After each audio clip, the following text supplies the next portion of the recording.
My fiancé accidentally sent me a voice memo meant for his sister, and what I heard about me made me leave the next morning with a plan he never saw coming.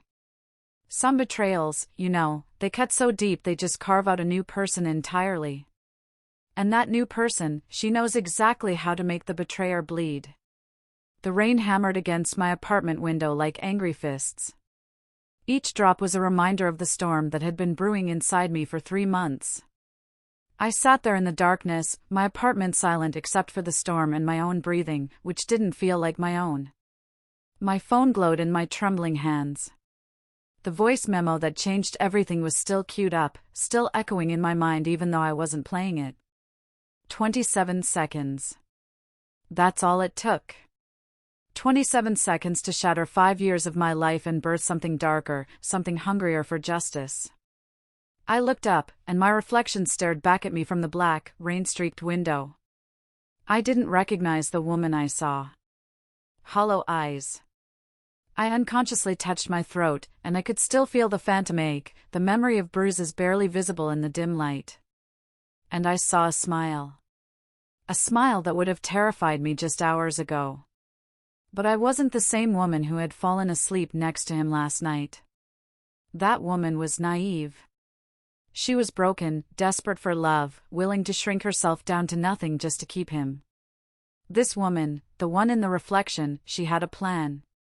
The engagement ring sat on the coffee table like a discarded lie. Its diamond, the one I had cried over when he gave it to me, caught the occasional flash of lightning.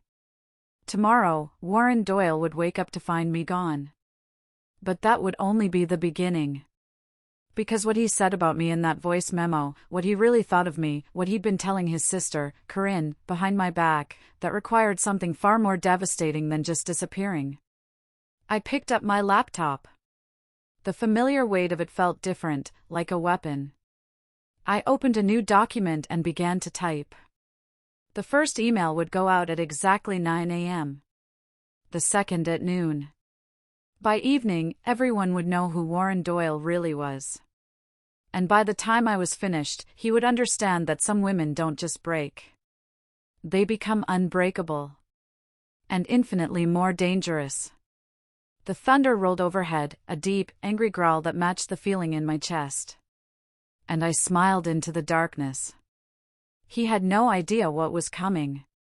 It's funny how your mind works, isn't it? Even in that moment of pure, cold rage, my mind flashed back.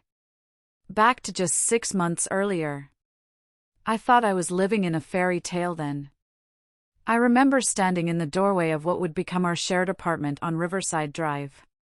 "You're going to love this place, Vera," Warren said.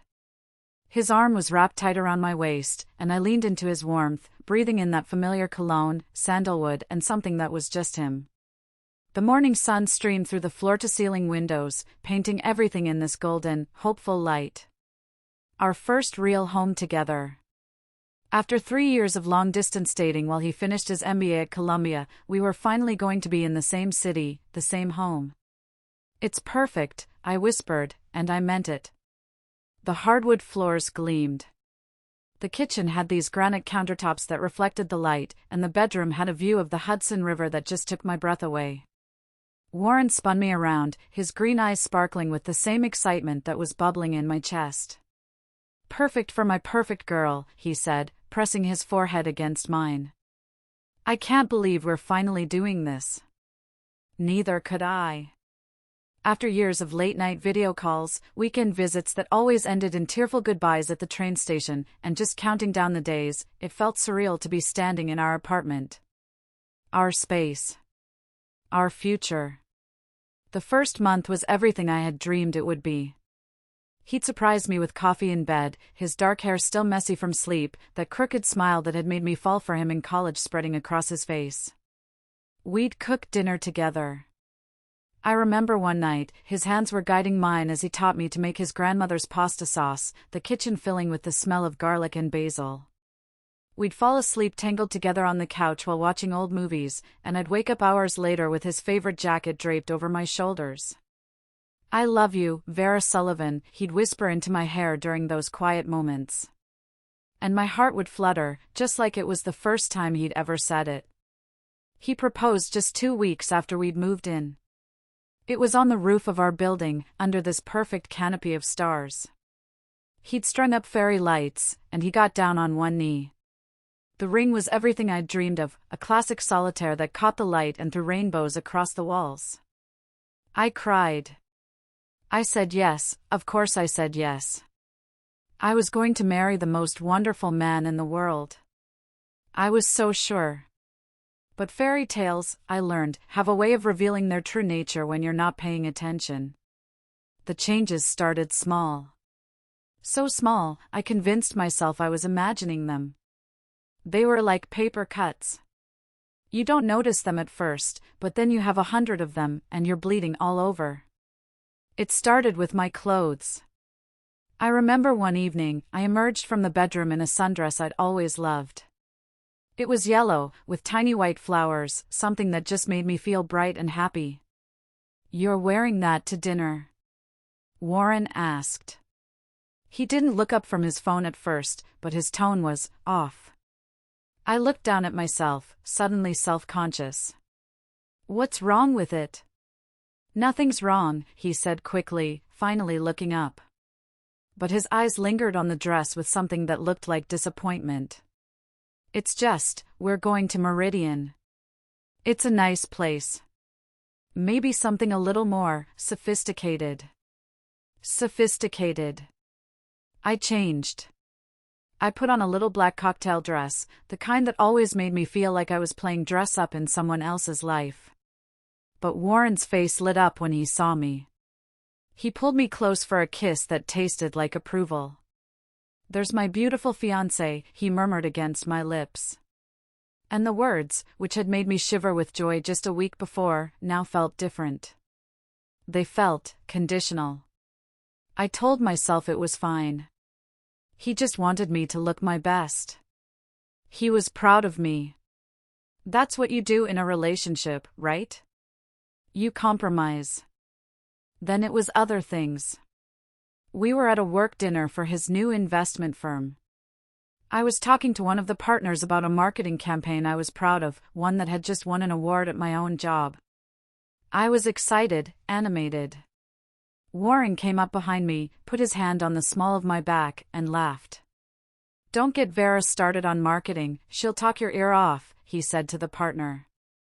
And then to me, "Honey, why don't you go get us another round of drinks?" I felt my face flush. He just dismissed me, cut me off in front of his new boss. But I went. I got the drinks. Later, when I mentioned it, he brushed it off. "I was just joking, Vera. You're so sensitive. I was trying to include you in the conversation." But he hadn't included me. He'd turned me into the waitress. It was little things, too. He'd correct the way I told a story. No, it wasn't on a Tuesday, it was a Wednesday. He'd suggest I wear my hair differently. It looks so much classier when you pull it back. My makeup was too dramatic for day, too subtle for evening. The clothes I'd worn confidently for years suddenly seemed wrong through his eyes. Too casual, too formal, too bright, too boring. "I'm just trying to help you put your best foot forward," he'd say, when I'd get quiet after his suggestions. "You're so beautiful, Vera. I want everyone to see what I see."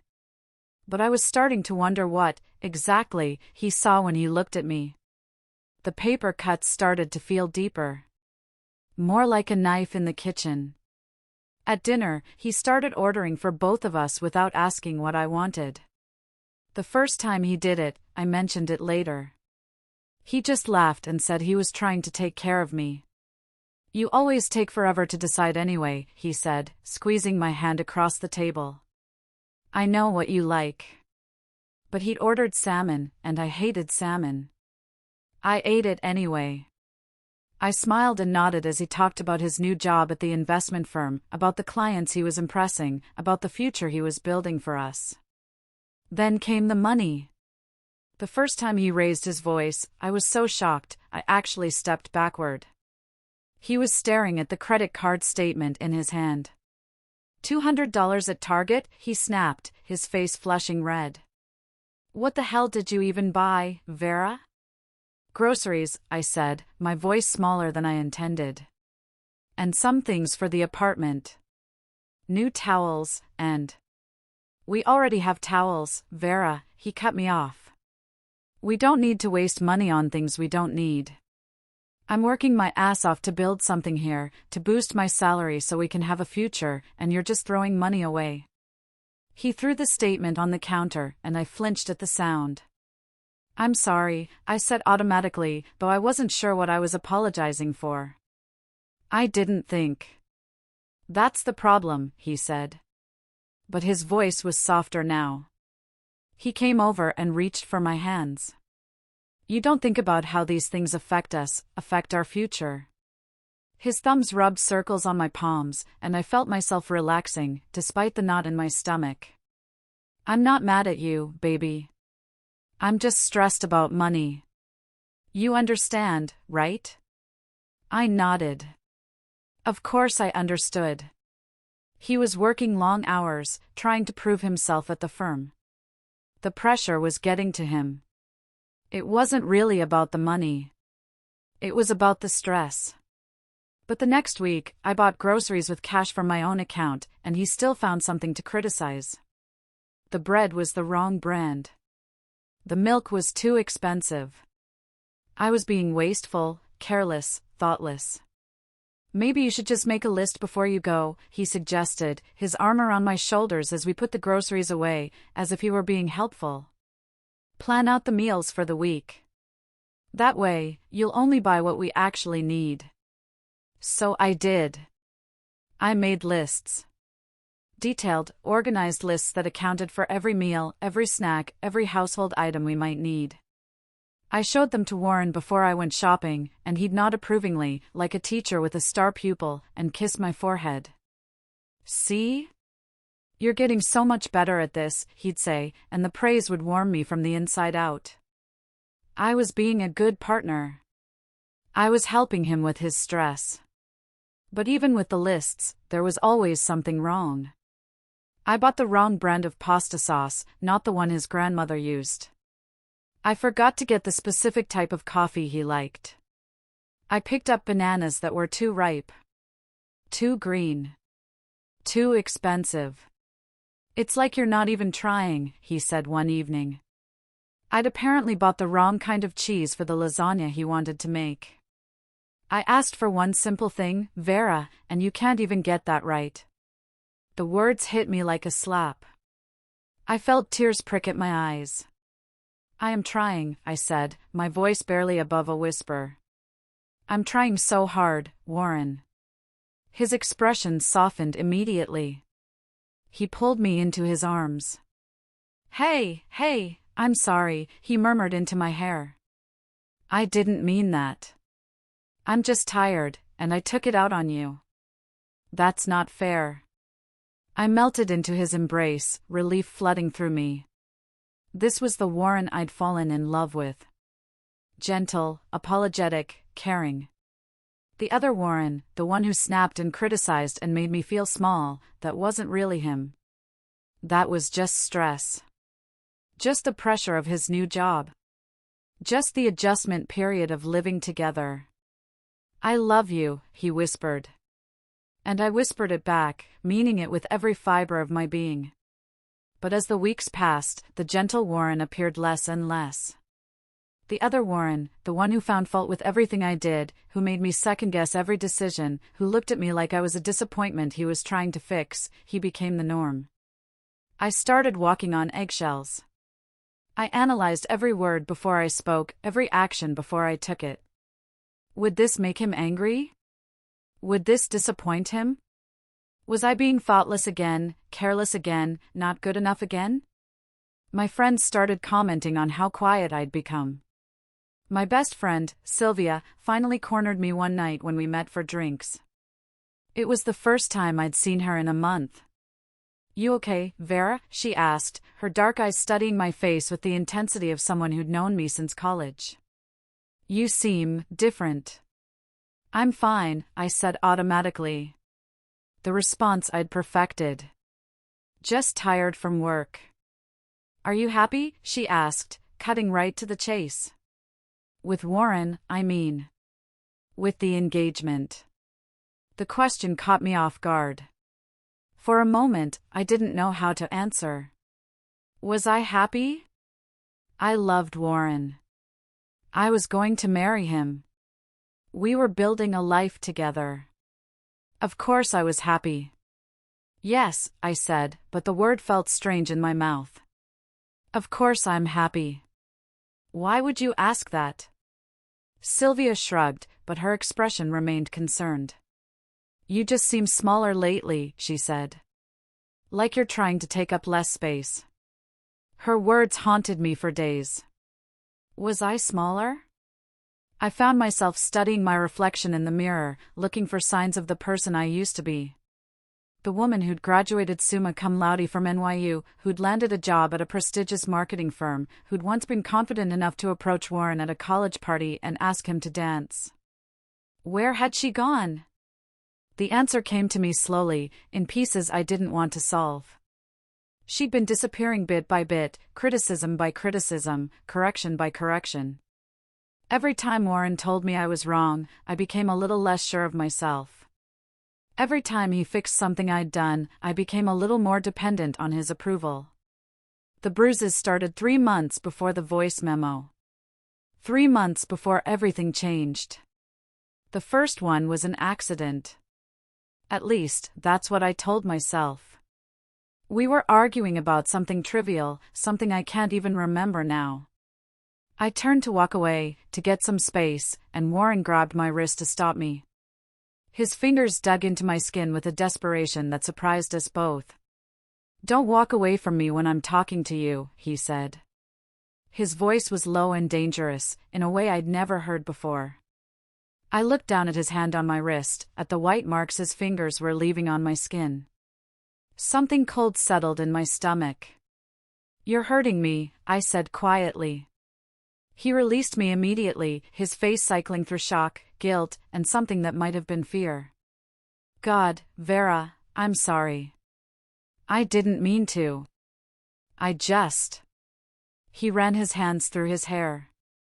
When he looked at me again, his eyes were bright with unshed tears. I'm so sorry. I would never hurt you. You know that, right? I nodded. Because I did know that. Warren loved me. He would never hurt me on purpose. It was an accident. A moment of frustration that got out of hand. But the bruises on my wrist told a different story. 5 small, dark marks that bloomed purple and yellow over the next few days. I covered them with long sleeves and bracelets. When Warren saw me doing it, his face crumpled with guilt. I hate myself for that, he said, pulling me into his arms. I hate that I hurt you, even accidentally. It will never happen again. I promise. And I believed him. The second time, he said I'd provoked him. I'd been nagging him about helping with the dishes, and when I followed him into the living room to continue the conversation, he spun around so quickly that his elbow caught me in the ribs. I gasped, the air knocked out of me. Maybe if you didn't follow me around like a lost puppy, these things wouldn't happen, he said. But his voice was gentle, almost sad. I need space to breathe, Vera. When you crowd me like that, I get claustrophobic. So, I learned. I learned to give him space. I learned to let arguments die. I learned to swallow my words, to bite my tongue, to make myself smaller and quieter and less likely to provoke him. The third time, there was no excuse. No accident, no provocation. I'd simply disagreed with him about whether to go to his company's holiday party or spend the evening with my family. And he'd backhanded me across the face so quickly, I didn't see it coming. The sound echoed through our apartment like a gunshot. We both froze, staring at each other in shock. My cheek burned. I could taste blood where my teeth had cut my lip. Vera, he breathed, reaching for me. I stepped back instinctively. Don't, I said, my voice shaking. Don't touch me. Baby, please, I didn't mean. You hit me. The words felt surreal coming out of my mouth. You hit me, Warren. His face crumpled. He sank onto the couch like his legs couldn't support him anymore. I know, he whispered. I know, and I hate myself for it. I don't know what's wrong with me. The stress at work, the pressure, it's making me crazy. He looked up at me, those green eyes I'd once thought were beautiful, now filled with tears and desperation. I'll get help, he said. I'll talk to someone. Figure out how to manage the stress better. This isn't who I am, Vera. You know this isn't who I am. And I wanted to believe him. God, how I wanted to believe him. Because if this wasn't who he was, then maybe we could fix it. Okay, I said finally. Okay, get help. Talk to someone. And if you ever hit me again. I won't, he said quickly. I swear to you, Vera, I will never lay a hand on you again.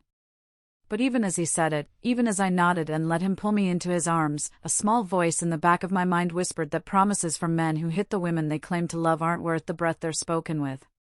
I should have listened to that voice. I should have packed my bags that night. But I stayed. I stayed because I loved him.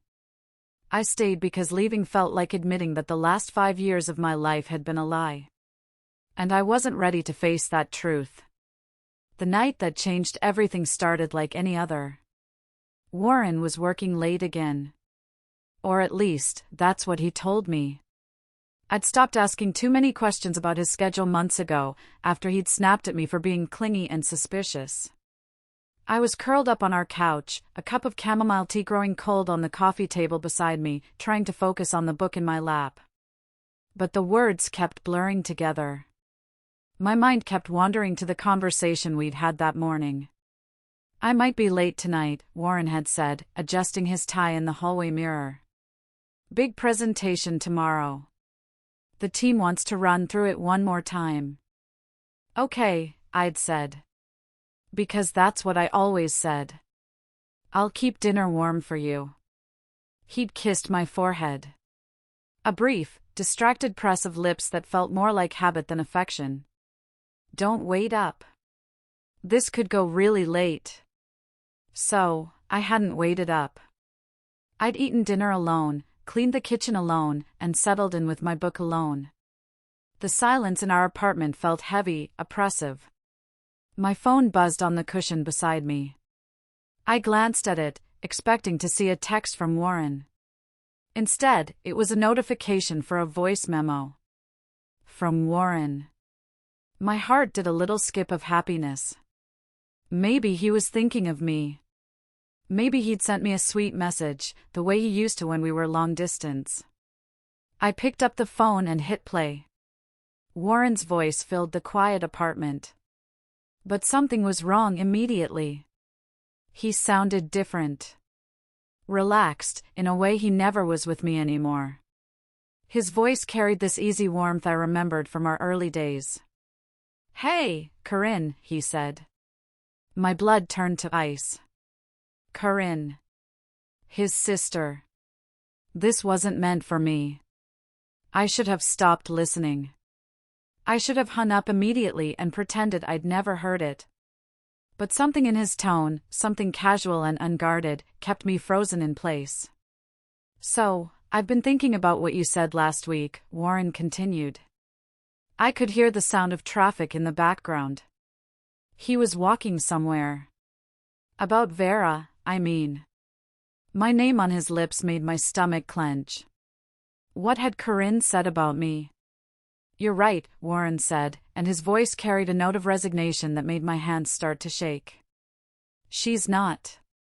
She's not who I thought she was when I proposed. Hell, she's not who I thought she was when we moved in together. The book slipped from my numb fingers and hit the floor with a soft thud. I mean, don't get me wrong, he continued, oblivious to the fact that his words were tearing my world apart. She's sweet.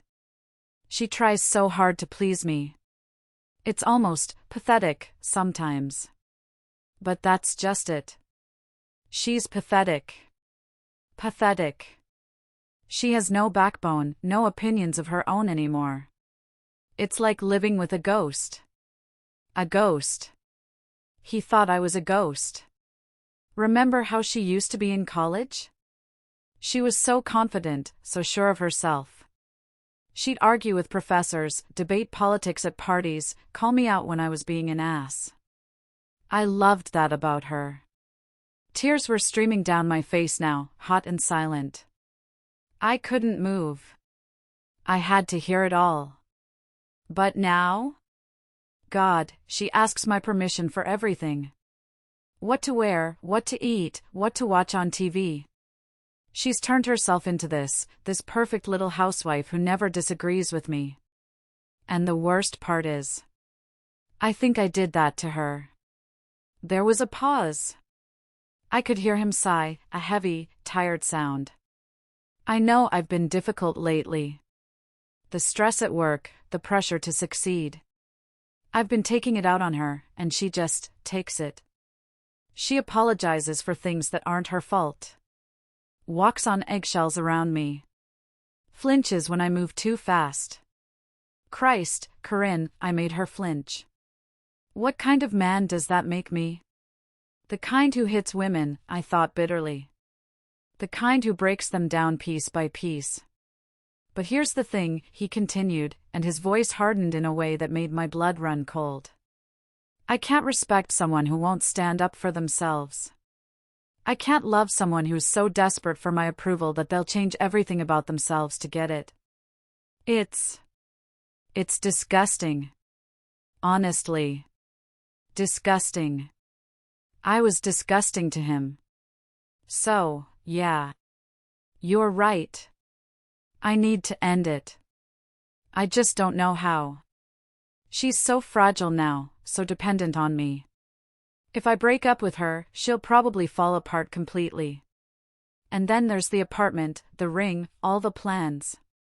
Look, I'm at Murphy's now. We'll talk more about this later, okay? But you're right. I can't marry someone I don't respect. I just need to figure out how to let her down easy. The voice memo ended. 27 seconds. That's all it was. 27 seconds to destroy my world and reveal the truth. He didn't love me. He didn't even respect me. I was pathetic to him. Disgusting. A ghost. And he was planning to leave me, not because he was abusive, but because I wasn't strong enough for him anymore. Because I'd let him break me. And now he was disgusted by the broken pieces. The rage that filled me then was unlike anything I'd ever experienced. It started as a cold knot in my stomach and spread outward like poison, burning through my veins until every cell in my body was screaming for justice. He'd done this to me. He'd systematically torn down my confidence, my independence, my sense of self, until I was exactly what he described, a pathetic ghost who lived for his approval. And now he had the audacity to be disgusted by his own handiwork. I thought about all the times I'd apologized for things that weren't my fault. All the times I'd changed my clothes. All the times I'd swallowed my words, my opinions, my very self, because I was so desperate to keep him happy. I thought about the bruises I'd hidden, the excuses I'd made, the friends I'd stopped seeing because Warren didn't like them. I thought about the woman I used to be, and how completely she'd disappeared. But she wasn't gone.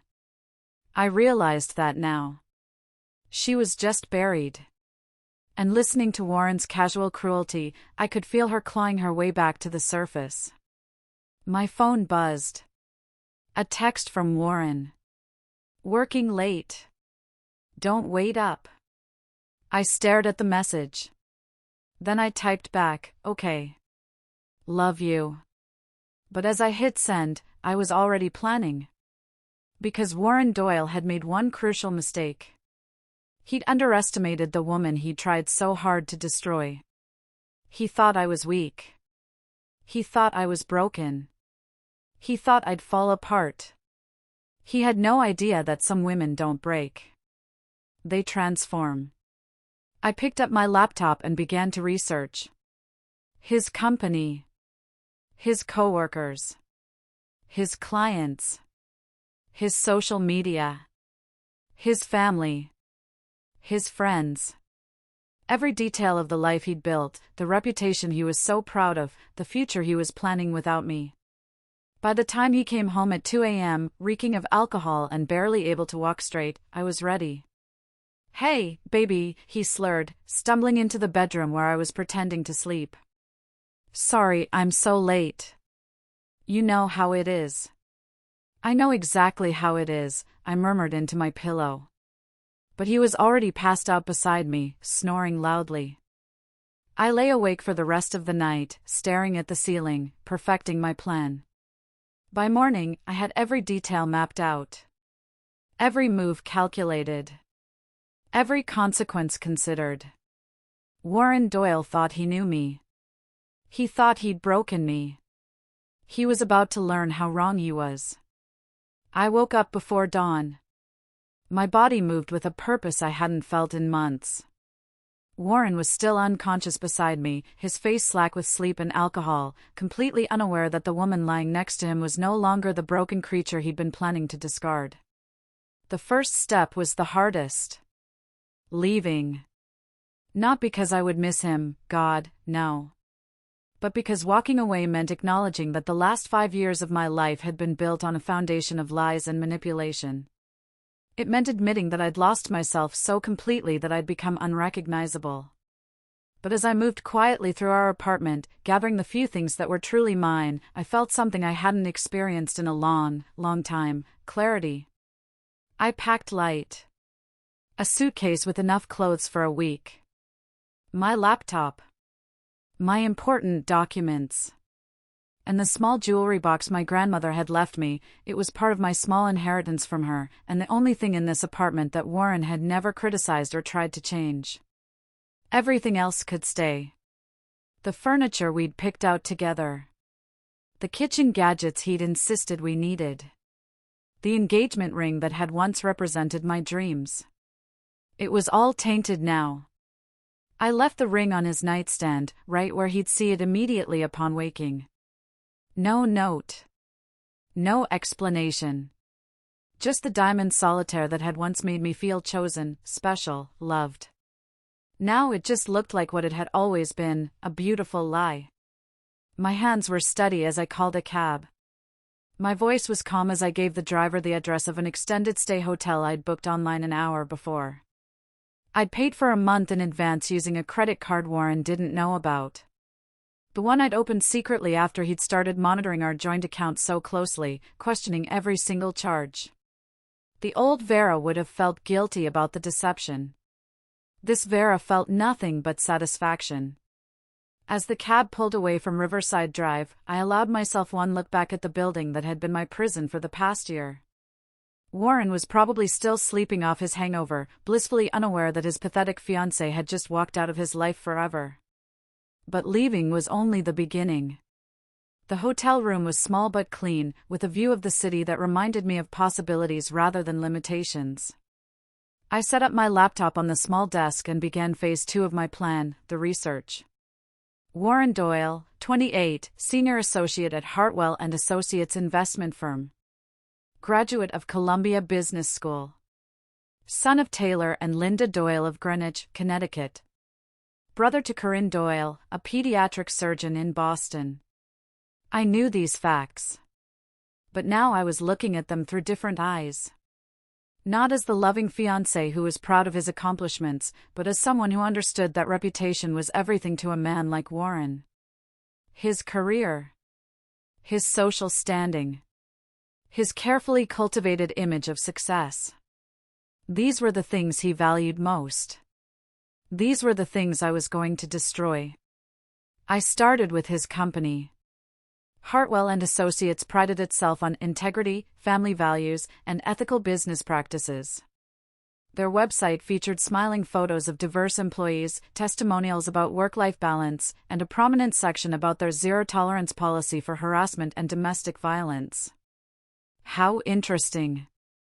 I spent the morning crafting emails. These weren't angry, emotional rants that could be dismissed as the ravings of a bitter ex. They were carefully worded, professional communications that painted a picture of a man whose private behavior was completely at odds with the company's stated values.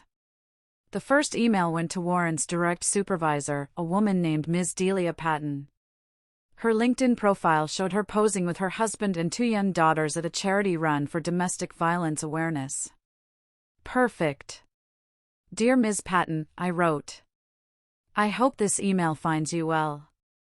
My name is Vera Sullivan, and until this morning, I was engaged to your employee, Warren Doyle. I am writing to inform you of some concerning behavior that I believe conflicts with Hartwell and Associates' stated commitment to ethical conduct and employee integrity.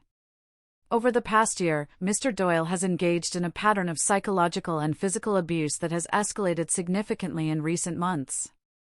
I have documentation of these incidents, including photographs of injuries and recordings of threatening behavior.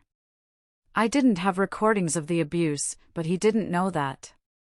And the voice memo proved his character. While I understand that personal matters don't always reflect on professional conduct, I continued, I felt it was important to bring this to your attention given the nature of Mr. Doyle's role in client relations and his representation of your company's values. I am not seeking any specific action at this time, merely ensuring that you have all relevant information about an employee who regularly interacts with clients and colleagues. I trust you will handle this information with the discretion and seriousness it deserves. Sincerely, Vera Sullivan. I attached a single photograph, one I'd taken of the bruises on my wrist after that first accident. I told myself at the time that I was documenting it for my own peace of mind, never imagining I'd actually use it. The old Vera had been smarter than I'd given her credit for. The second email went to the HR department, with copies to several senior partners. The third went to the client Warren had been bragging about landing, a family foundation that funded women's shelters. By noon, I'd sent 12 carefully crafted emails to various people in Warren's professional orbit. Not enough to seem like a coordinated attack, but enough to ensure that whispers would start circulating. Questions would be asked. His reputation would begin to crack. But I wasn't done. Not even close. Phase 3 involved social media. This required a more delicate touch. Warren was active on LinkedIn, Instagram, and Facebook, carefully curating an image of professional success and personal happiness. Photos of us at company events, vacation pictures from our trip to Napa, posts about his promotion and our engagement. I couldn't attack him directly. That would make me look unstable, vindictive. Instead, I began a subtle campaign of truth-telling. I started by updating my own profiles. I changed my relationship status from engaged to single. I removed Warren from my profile picture. And I posted a simple status update, sometimes the strongest thing you can do is walk away. Within an hour, the comments started pouring in. Friends who'd noticed I'd seemed different. Family members who'd never quite warmed to Warren. College acquaintances who remembered the confident woman I used to be. Are you okay, honey? My cousin wrote. If you need anything, I'm here. So proud of you for putting yourself first, commented my old roommate from NYU. You deserve so much better. And my best friend, Sylvia, about time. I could practically hear the relief in her voice, even through the screen. I responded to each comment with grace and gratitude, never mentioning Warren by name, never airing dirty laundry. But the message was clear. I had left him. And the people who knew me best were relieved. By evening, my phone was buzzing constantly. I let most calls go to voicemail, but I knew I had to answer when I saw his name. At 11:47 p.m., Warren flashed on the screen. I let it go to voicemail. The message was exactly what I expected, confusion masquerading as concern, with an undertone of irritation. Vera, what the hell? I wake up and you're gone. Your ring is on the nightstand, and you won't answer your phone. Look, I know we've been having some problems lately, but this is crazy. Just call me back, okay? We can work this out. We always do. We always do. As if working things out hadn't always meant me apologizing, me changing, me shrinking. I deleted it. The second call came 20 minutes later. This time I answered. Vera, thank God. Where are you? Are you okay? His voice was different now. Higher. More frantic. The emails had probably started to land. I'm fine, Warren, I said, my voice calm and steady. Better than I've been in months, actually. What's going on? Why did you leave? And why the hell are people from my office calling me, asking about? He stopped. Asking about what? I prompted, sweetly. You know what, he said, and now his voice had the edge I knew so well. What did you tell them, Vera? I told them the truth. The silence on the line was heavy. I could practically hear him calculating. The truth, he finally said, trying for that old, charming tone. Come on, baby. You're upset. I get it. We've both been under a lot of stress. But don't you think you're being a little dramatic? Dramatic. There was the word. Am I being dramatic, Warren? Or am I finally being honest? Honest about what? We had some fights, sure, but... You hit me, I said quietly. The words hung in the air like a blade. Another silence. Longer this time. That was an accident, he said. You know that. Which time? I interrupted. The first time, when you grabbed my wrist so hard you left bruises? The second time, when your elbow happened to catch my ribs? Or the third time, when you backhanded me across the face? I could hear his breathing, sharp and panicked. I have pictures, Warren. Time-stamped photos. I also have recordings. This was a lie. But he didn't know that. The fear in his voice was delicious. Recordings of what? Of you. Of the things you say when you think I'm too broken to fight back. Of the way you talk about me when you think I can't hear. Like the voice memo, I thought. But I wasn't ready to play that card. Look, he said, full damage control mode now. I know I haven't been perfect. The stress, the pressure. But I love you, Vera. We can get through this. I'll get help. You'll what? I laughed, and the sound was sharp. Go to therapy? Promise to change? Tell me how sorry you are? I've heard this song before, Warren. I'm not interested in the encore. So what? You're just going to destroy my career? My entire life? That's insane, Vera. That's not who you are. You're not vindictive. You're not cruel. You're right, I said. The woman you've been living with for the past year isn't vindictive or cruel.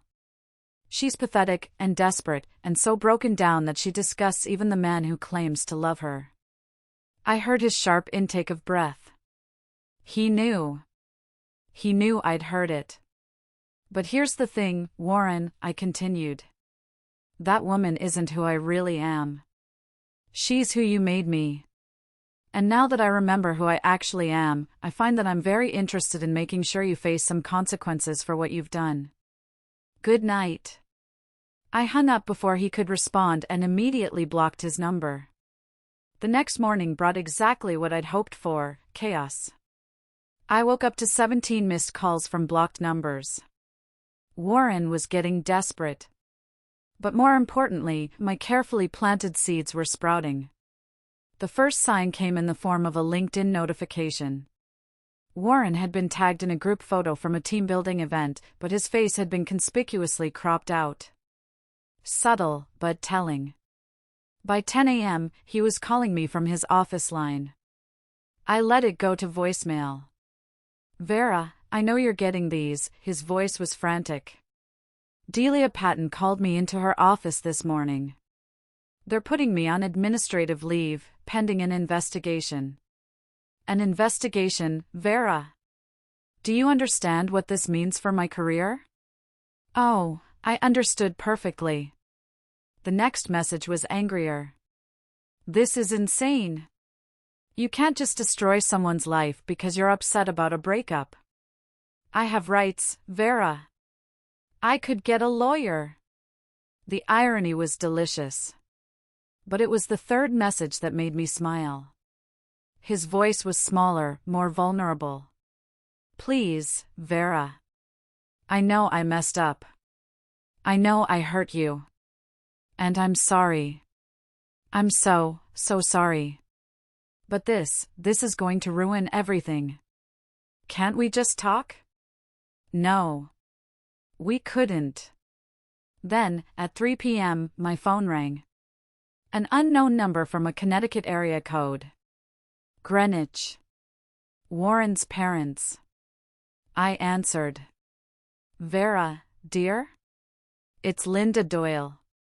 Her voice was strained, carefully polite. I hope you don't mind me calling. Of course not, Mrs. Doyle. How are you?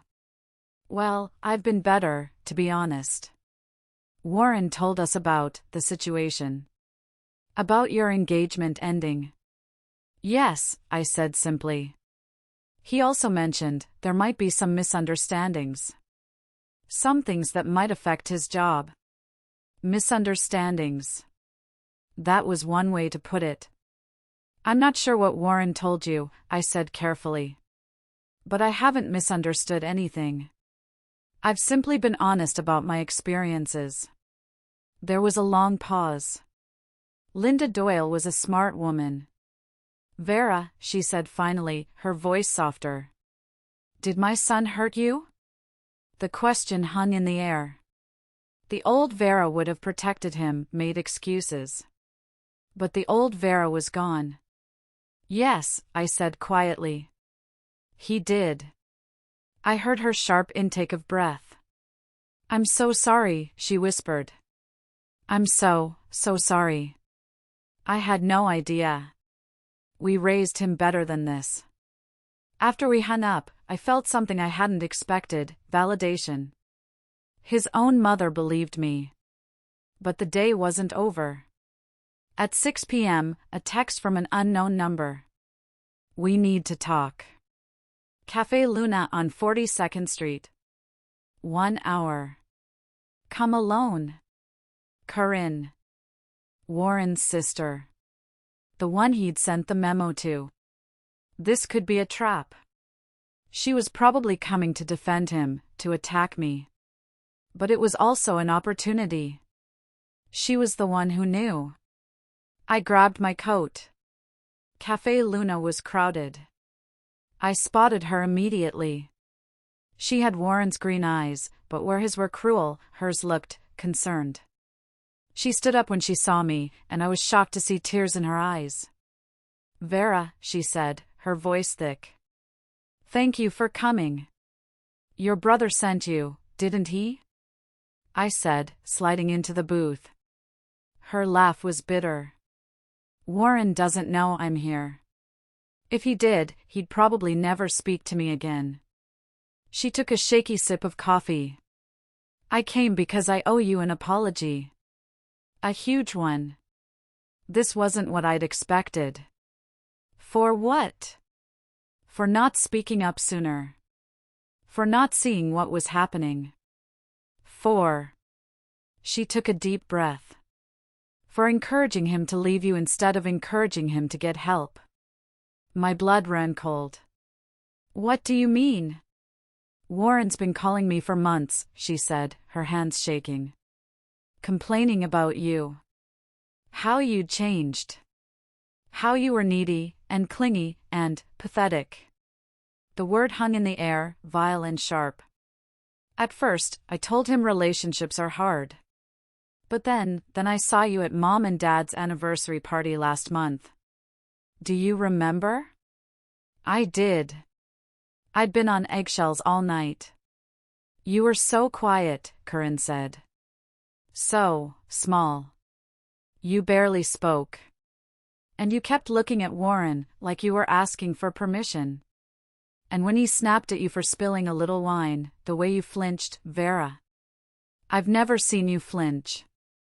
You used to be so confident. She was crying now. I went home and I couldn't stop thinking about it. I'm a doctor, Vera. I'm a mandated reporter.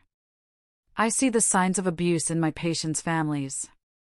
I know what it looks like when someone is being systematically broken down. And I realized that's exactly what he'd done to you. She told me she confronted him, and he'd gotten angry, defensive, called me manipulative. But the more defensive he got, she said, the more I knew. There's something else, I said quietly.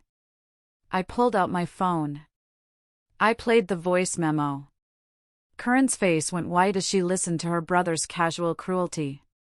Oh my God, she whispered when it ended. Oh my God, Vera. Here's the thing, she said, her eyes flashing with a sudden, fierce anger. I want to help you. How? She pulled out her own phone. Warren doesn't know this. But I've been recording our conversations for the past month. Ever since I started suspecting. I have hours of recordings, Vera. Him talking about you. Him admitting things. Things that show exactly who he really is. I stared at the phone. You'd share those? I'd do more than that, she said. I'd be willing to testify. But there's something else. Her voice dropped. You weren't the first. There was a girl in college. Rosalie. They dated for a year. And toward the end, she changed.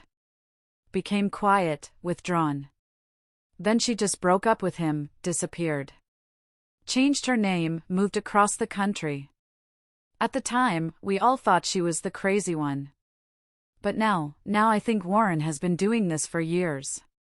If you are still listening, please help me out by liking this video and commenting the number 1 down below. It lets me know that you're here, that you're this amazing, supportive family. And honestly, it means the world to me to know you're on this journey with me.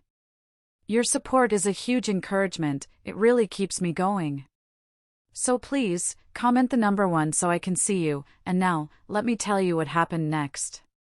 I left that cafe with a new, terrifying resolve. This wasn't just about me anymore. This was about Rosalie. And who knew how many others. The next 3 days were a blur. The house of cards didn't just fall, it was obliterated. First, the call from Ms. Delia Patton at Hartwell and Associates. Miss Sullivan, she said, her voice professional but warm. I wanted to update you. Based on your complaint, and several others that have come to light, we have decided to terminate Mr. Doyle's employment, effective immediately. We've also reported our findings to the appropriate authorities, as some of the allegations suggest criminal behavior. Others. Plural. My God. Second, the call from Detective Maria Santos, NYPD Special Victims Unit. Miss Sullivan, I understand you've made allegations against a Warren Doyle regarding domestic violence. I'd like to schedule a time to speak with you about pressing formal charges. Yes, I said, my hand shaking, but not with fear. With anticipation. Yes, I'd like that very much. And third, the most satisfying call of all. An unknown number with a California area code. Is this Vera Sullivan? The voice was soft, hesitant. Yes, this is. My name is Rosalie Martinez. I used to be Rosalie Walsh. I got your email. My heart stopped. I had spent 2 days digging, using skills I didn't know I had, to find her. Rosalie, I breathed. Thank you for calling. I almost didn't, she admitted, her voice breaking. I've spent 8 years trying to forget Warren Doyle ever existed. But when I read your email, when I saw that he'd done to you what he did to me, I couldn't stay silent anymore. We talked for 2 hours. Her story was mine, but worse. The control, the isolation, the violence. He broke my arm, she said quietly. Claimed it was an accident, that I'd fallen down the stairs. But I knew. I knew he'd pushed me. And I knew if I stayed, it would only get worse. Why didn't you report it? I asked. Because I was 21, she said. And terrified. And convinced it was somehow my fault. Who would have believed me? I believe you, I said. And I think a lot of other people will, too. He's lost his job. He's under criminal investigation. I want to help, Rosalie said, her voice suddenly strong. I want to testify. I'm tired of being afraid. I'm tired of letting him win. By the end of the week, Warren's situation had gone from bad to catastrophic. The story had been picked up by a local news blog. Investment firm fires employee after multiple domestic violence allegations. His LinkedIn profile disappeared. His Instagram went private. But the most devastating blow came from his own parents. I was having coffee with Corinne, who had become my rock, when her mother, Linda, called. Corinne put her on speaker. Mom? Corinne answered. What's wrong? We've asked Warren to leave the house, Linda said, her voice heavy with exhaustion. We can't have him here anymore. Not after what we've learned. What do you mean? Corinne asked. We hired a private investigator, Linda said. After Vera told me what he'd done, we needed to know the truth. She took a shaky breath. And there have been others, Corinne. Not just Rosalie and Vera. At least 3 other women over the years. The investigator found police reports that were never filed. Hospital records with suspicious explanations. We've also discovered financial irregularities. Money missing from accounts. Credit cards opened in other people's names. Warren hasn't just been abusing women, Corinne. He's been stealing from them. Financial abuse. Another layer I hadn't even considered. We're cutting him off completely, Linda said, her voice growing stronger. No more money. No more support. No more excuses. We've also decided we're establishing a foundation. In Vera's honor. And Rosalie's. And all the other women whose names we may never know. We're going to fund domestic violence shelters and legal aid for abuse survivors. I was openly weeping. Blake's own parents were not only holding him accountable, they were actively working to help his victims. Mom, Corinne said softly. I'm proud of you. It's not easy, Linda admitted. But it's necessary. We failed those women by raising a son who could do such things.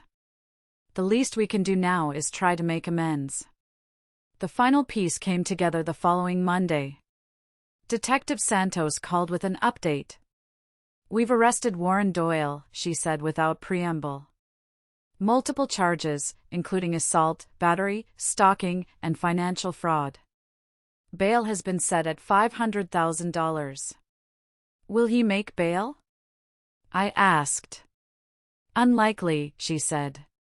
His assets have been frozen pending the financial investigation. And his family has made it clear they won't be posting bond. He'll be staying in custody until trial. Warren Doyle. The man who had once seemed so powerful, so untouchable. The man who had made me feel small and worthless. He was sitting in a jail cell. A few days later, I received a letter, forwarded from my old address. He had written to me from jail. Vera, it began. I know you probably don't want to hear from me. But I need you to understand something. I never meant for things to go this far. I never meant to hurt you. I've been doing a lot of thinking in here, and I realize now that I was sick. The pressure, the stress, the need to control everything, it made me into someone I didn't recognize. Someone I hate. I know I can't undo what I did.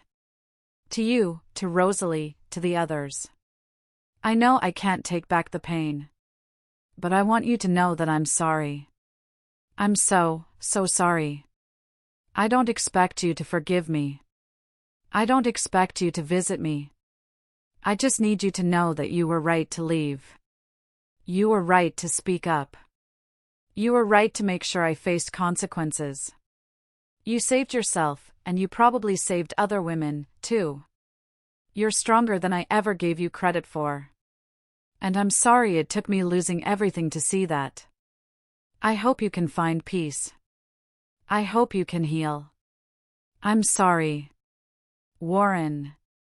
I read the letter 3 times, looking for manipulation. But all I found was what seemed like genuine remorse. It didn't change anything. It didn't undo the abuse. But it did give me something I hadn't expected. Closure. He finally understood. He finally saw me. And he finally faced the consequences of his choices. 6 months later, I stood in the bathroom of my new apartment, looking at my reflection. The woman staring back at me was someone I barely recognized, but this time, it was for all the right reasons. My hair was shorter, in a style I liked. My eyes were clear. The bruises, visible and invisible, had faded. The apartment was mine. A small one-bedroom in Brooklyn with exposed brick walls and big, sunny windows. Every piece of furniture, every painting, every book, had been chosen by me, for me. The criminal trial had been difficult, but satisfying. Warren had pled guilty to multiple charges in exchange for a reduced sentence. 5 years in prison, followed by mandatory counseling and a permanent restraining order against contacting any of his victims, including me and Rosalie. We'd become friends, bonding over our shared experience and our commitment to healing. My phone buzzed. A text from my old college friend, Preston. He had been Warren's roommate. "Hey Vera," it read. "Just wanted to let you know, that group I'm starting, the one for men who want to be better allies? It's full. We have a waiting list. Thank you for helping me see the ripple effect." It was working. Tonight was the launch of the Linda Doyle Foundation for Domestic Violence Survivors. I'd been asked to speak. The old Vera would have been terrified. But this Vera, the one who had found her voice again, was looking forward to it. I walked to the podium, my steps steady. I looked out at the audience, Corinne and her parents, Rosalie, Detective Santos, my friend Sylvia. "My name is Vera Sullivan," I began. "And I'm here tonight not as a victim, but as a survivor. I'm here to tell you that abuse doesn't always leave visible scars. Sometimes it's subtle. Sometimes it's the slow erosion of your confidence, the way love gets weaponized against you. I was told I was pathetic. That I was disgusting. And I almost believed it. I could have left silently. I could have taken my broken pieces and tried to put them back together in private. But I realized that my silence would be his protection. My shame would be his shield. And I refused to give him that gift. The applause was thunderous. After the dinner, as I was leaving, a young woman approached me. She looked to be in her early 20s, with dark circles under her eyes that I recognized immediately. "Miss Sullivan," she said quietly. "I'm sorry to bother you. But, thank you for your speech. I think I might be in a situation like yours was. With my boyfriend. I've been making excuses, telling myself it's not that bad. But listening to you tonight." Her eyes filled with tears. "It is that bad, isn't it? When they make you feel crazy for having feelings? When they control who you see? That's not normal, is it? No, I said, taking her hand. It's not normal. And it's not your fault. And you deserve so much better. I spent the next hour talking with her, connecting her with resources, giving her the number for a local shelter. As I watched her walk away, I felt a deep, profound satisfaction. This was why. This was why I'd fought back. Not just for me, but for her. Warren Doyle had tried to destroy me. But instead, he'd created something he never could have imagined. A woman who was unbreakable, unsilenceable, and absolutely committed to making sure no one else suffered the way I did. Thank you all so much for listening to my story. It means so much to me to be able to share this, to feel this support from all of you. If you've ever been through anything like this, or if this story touched you, please share your own thoughts in the comments. Let's support each other. Please like and subscribe, so we can keep this community growing. I'll see you in the next video. And so, this story reminds us of a profound truth: strength is not measured by how much we endure but by the courage we summon to reclaim ourselves. Vera's journey is a testament to the resilience of the human spirit, showing that even in the darkest moments, we hold the power to rise, rebuild, and transform pain into purpose. Her story teaches us that self-worth is not defined by someone else's approval, but by the unwavering belief that we deserve respect, love, and freedom. It is a call to action for all of us, not just to recognize our own value but to support those around us who may be silently struggling. Abuse thrives in silence, but healing begins when we choose to speak out, to believe survivors, and to stand together against injustice. This isn't just Vera's victory, it's a victory for everyone who dares to break free and create a better future. If this story resonated with you, take a moment to reflect. Share your thoughts in the comments or simply type good if you found value in this lesson. Let's continue to inspire and uplift one another. Together, we can make a difference.